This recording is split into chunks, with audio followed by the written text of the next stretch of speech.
Good evening friends, ये data आ गया है एंड डेटा में कोई इतना चेंज नहीं है। ठीक है, कोई इतना खास चेंज नहीं है एक दो चीज़ के अलावा। और बट जो चीज़ मैं बताने वाला हूँ वो आपके लिए एक अच्छी लर्निंग हो सकती है कि डेटा को देखा कैसे जा सकता है। तो प्लीज़ ध्यान से सुनिएगा मैं क्या क्या बोलने वाला हूँ, क्या क्या बताने वाला हूँ। ठीक है, तो सबसे पहले तो जो कैश का डेटा है आज, उसमें क्या दिखा रहे हैं कि 25,000 लगभग क्या कहते हैं DI ने बाई किया है एंड 15,000 के लगभग शायद FI ने सेल किया है। तो कैश में बाई ज़्यादा है DI की FI की सेलिंग से। ठीक है, चलो इसको भी डिस्कस करेंगे। ये एक डेटा था जो मैंने आपको बताया। सबसे पहले हम अपना फ्यूचर एंड ऑप्शन को पढ़ लेते हैं। क्लाइंट ने जो है स्टॉक फ्यूचर घटाए हैं, मार्केट नीचे गिरा होगा भाई तो लगा होगा धक्का इन्हें। और इंडेक्स फ्यूचर नेग्लिजिबल है 389, कोई खास फ़र्क नहीं है। इंडेक्स कॉल 33,806 ये कवर किए हैं इन्होंने। और पुट इन्होंने बाई करी है, मतलब ये भी पुट इन्होंने कवर किए हैं क्योंकि दोनों तरफ शॉर्ट थे, दोनों तरफ शॉर्ट थे जो पिछला डेटा था। ठीक है, वहीं FI स्टॉक फ्यूचर बाई करके गए हैं, इंडेक्स फ्यूचर हल्के से सेल करके गए हैं 4,000 क्वांटिटी के लगभग, इंडेक्स कॉल बेच के गए हैं एंड इंडेक्स पुट हल्की फुल्की निकाली है। FI का कोई इतना बड़ा कंट्रीब्यूशन नहीं था, मेनली उन्होंने आज कैश में ही काम किया है। प्रोज ने स्टॉक फ्यूचर बाई किए हैं भाई, इंडेक्स फ्यूचर हल्के से शॉर्ट किए हैं, इंडेक्स कॉल शॉर्ट किया, देन इंडेक्स पुट भी शॉर्ट किया, मतलब they are saying range bound market for this week pros. ठीक है, वहीं DI ने स्टॉक फ्यूचर और सेल किए हैं और DI ने इंडेक्स फ्यूचर बाई किए 6,000 क्वांटिटी। एकदम से सांप सूंघ गया इनको, पता नहीं क्या हुआ। अदरवाइज ये इतना इंडेक्स फ्यूचर में अब तक कंट्रीब्यूट नहीं कर रहे थे। तो लेट्स सी, तो अब नेट बेसिस में आ जाते हैं, हम अपनी पोजीशन को चेक करते हैं। ये आ गया नेट बेसिस डाटा, जिसमें 22,000 कॉन्ट्रैक्ट आप ऊपर देख रहे हैं। तो ये है अपना क्लाइंट का जो कि फ्यूचर में इंडेक्स फ्यूचर में बाई है। और वहीं आप ये देखेंगे DI -41, देन -45, आज -39 इंडेक्स फ्यूचर इन्होंने सेल किया हुआ है। ठीक है, इंडेक्स फ्यूचर इन्होंने सेल किया हुआ, जबकि पहले ये क्वांटिटी इतनी नहीं होती थी। आप अगर जानते होंगे, पीछे डेटा देखते आ रहे होंगे, तो DI इंडेक्स फ्यूचर में इतना कोई इंटरेस्टेड नहीं था। ठीक है, I will discuss this thing in later part. वहीं FI ने हल्का फुल्का कम किया है, 27,000 के कॉन्ट्रैक्ट के करीब आ गए हैं। ठीक है, और जो क्लाइंट है जो कॉल शॉर्ट करके गया था, उसने अपनी कॉल कवर कर ली है भाई, पूरी नहीं, 61 से 27 आ गया है कि फ़ायदा हो रहा है। ऐसा फ़ायदा मिलेगा नहीं, नील जीरो के लगभग हो गया है, इसको कवर करते हैं, तो अच्छा काम किया है। वहीं क्या कहते हैं, ये जो कॉल राइटिंग है, ये सारी की सारी जितनी बेची है वो सारी की सारी प्रोज बाई कर गया, -31 से -62।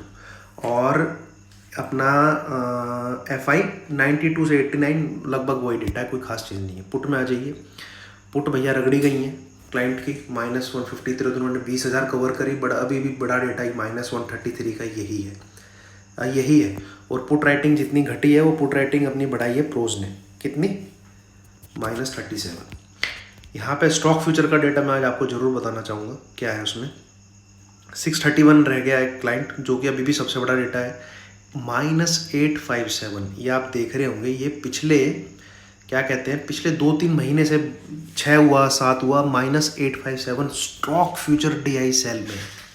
हम लोग कभी इसको डिस्कस नहीं करते थे, बट आज मैं आपको इसके बारे में बताना चाहूँगा।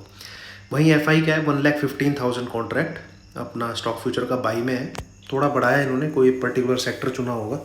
ठीक है, तो दोस्तों देखो, एक दुकानदार है, वो अपनी कोई चीज़ तभी बेच पाएगा जब कोई उसे खरीदने आएगा।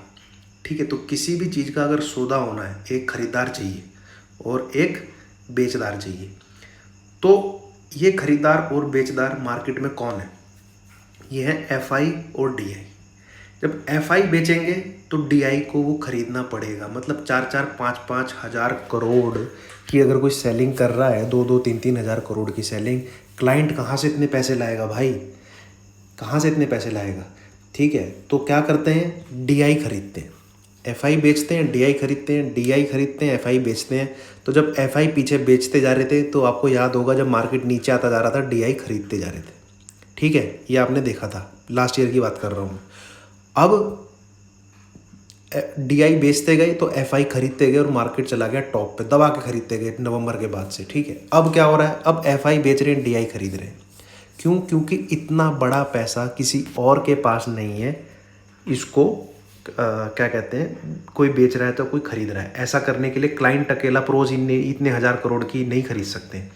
डीआई के पास पैसा कहाँ से आता है? म्यूचुअल फंड का इकट्ठा करते रहते हैं, इकट्ठा करते रहते हैं, इकट्ठा करते रहते हैं, हमारा ही पैसा उनके पास जाता है बेसिकली।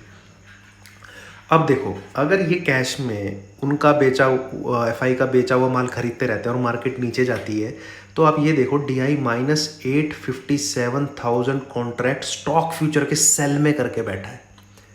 तो जो जो स्टॉक एफ एंड ओ के नीचे जाते जाएंगे वहाँ पे ये पैसा कमाते जाएंगे, जहाँ पे डीआई सबसे स्टॉक फ्यूचर में सबसे बड़ा सेल है। तो अल्टीमेटली ये फ़ायदे में ही है।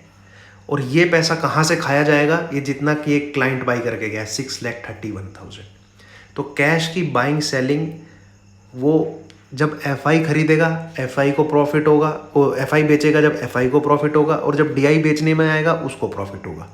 हाँ, मार्केट नीचे जाता जाएगा तो जितने वो खरीदते जा रहे हैं कैश में उनके स्टॉक नीचे आते जाएंगे, बट वो यहाँ पे स्टॉक फ्यूचर में अपनी पोजीशन ऐसी बना लेते हैं कि उनको अल्टीमेटली फ़ायदा ही होता है। अब मार्केट नीचे गिरेगा तो ये जाहिर सी बात है एफआई बेचेंगे तभी गिरेगा, बट डीआई को खरीदना भी तो पड़ेगा, ठीक है? तो डीआई खरीदता रहेगा, डीआई के पास कैश में पैसा हमारे थ्रू जाता रहता है, ठीक है, और इनकी फंड रेजिंग वगैरह ये सब करते रहते हैं।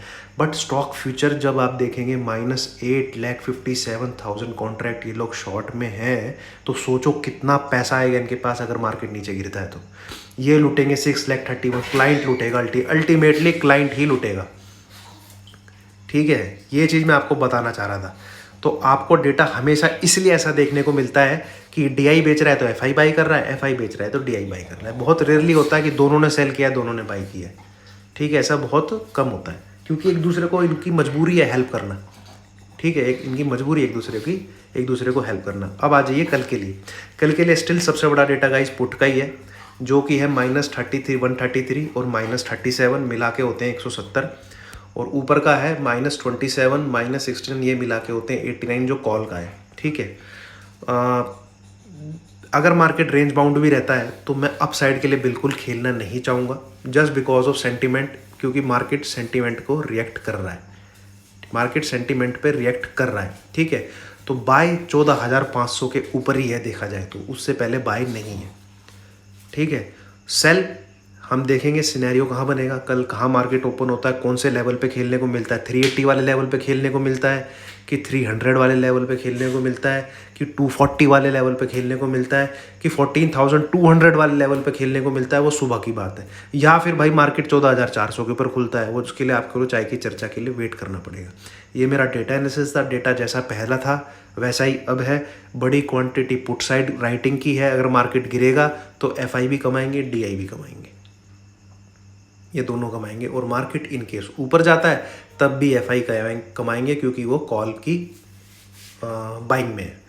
तो देखते हैं दोस्तों क्या होता है कल। ये मेरा वीडियो था जो मेरे को आपको बताना था, मैंने बताया।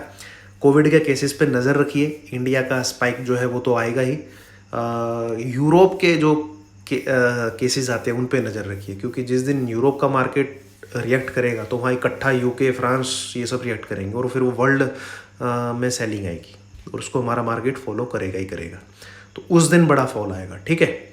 ये था मेरे को आपको बताना था। And sentiments are weak, lockdown लगने वाला, ये न्यूज़ वगैरह आ रही हैं, और देखते हैं कल अगर मार्केट ऊपर की तरफ रेंज बाउंड या फिर क्या कहते हैं एक तरफा ही रहता है, कंसोलिडेट फेस करता रहता है, तो देखते हैं कल क्या होता है। उसी के हिसाब से स्ट्रेटजी बनाएंगे, उसी के हिसाब से खेलने की कोशिश करेंगे। आपका कोई डाउट है, कुछ आपको पूछना है, टेलीग्राम पे ज्वाइन करिए, वहाँ से चैट ग्रुप भी हमारा, उसको ज्वाइन करिए। यू कैन आस्क एनीथिंग, कुछ भी आपकी क्वेरी है, डाउट है, आप पूछ सकते हैं। और कोई प्रीमियम, कोई पेड सर्विस नहीं है इस ग्रुप की, सब कुछ ऐसे ही है। जितनी नॉलेज है, थोड़ी बहुत जो भी है, ठीक है, वो सब कुछ फ्री में है, सब कुछ। That's it, thank you.